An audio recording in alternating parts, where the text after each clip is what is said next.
desafio que eu não vi ainda ser, em nenhum caso, eu não vi solucionado, é a integração dos planos individuais de atendimento, do acolhimento, vamos dizer, nessa perspectiva do plano de reintegração familiar, mas não só em relação a esse, até o PIA do acolhido mesmo, com os outros planos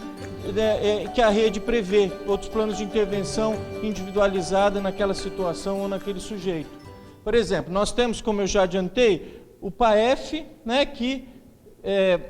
na regulamentação, na resolução 109 da tipificação de serviços, o PAEF, a intervenção dele pressupõe a construção de um plano individual e ou familiar de atendimento. Então, se existe já, em relação a essa família, um plano de intervenção elaborado por um outro serviço de assistência, como é que o meu plano, quando algum filho dessa família está acolhido, vai dialogar com esse plano que já existe? Na saúde, e na saúde isso se concretiza, eu acho que na assistência ainda desses planos do PAEF, veja, tem um trabalho aqui da Secretaria Estadual, da Secretaria Estadual de Assistência Social, que está aqui no site, que é Caderno de Orientações, Referências Técnicas para a Construção do Plano de Acompanhamento Familiar. É um material, eu tenho as minhas ressalvas em relação a coisa, mas está lá. É um material que orienta os profissionais do PAEF na elaboração desse plano, que vai ter que dialogar com o plano o plano individual de atendimento do serviço de acolhimento. Ambos estão na assistência, ambos estão na proteção social especial e muitas vezes eles não se conversam entre si. Na saúde,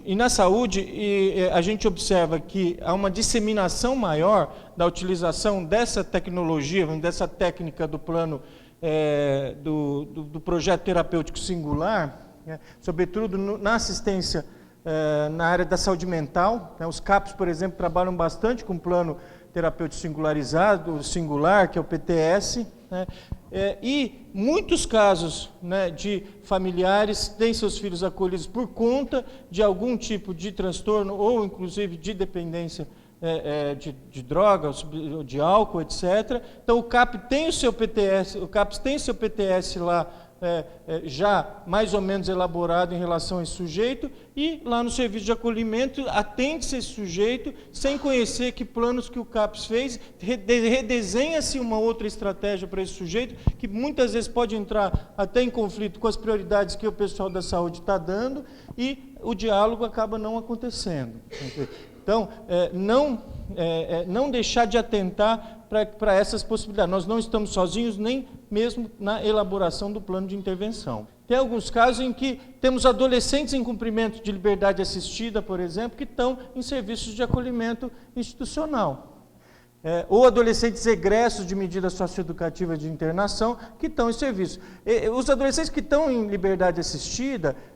obrigatoriamente, e aí eu digo obrigatoriamente porque está na lei federal, no caso, inclusive uma lei federal que dá detalhes de como esse plano tem que ser elaborado, diz o que ele tem que tratar. O artigo 54 lá da lei do SINASE, por exemplo, vai dizer que o plano tem que constar resultados da avaliação interdisciplinar, objetivos declarados pelo adolescente, previsão de atividades de integração social, atividades de integração e apoio à família, medidas específicas de saúde, etc, etc. Então, esse, no caso, o menino que tem medida socioeducativa, obrigatoriamente tem um PIA de intervenção,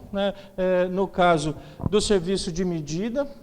que também está no CREAS, que é vizinho lá do serviço de acolhimento,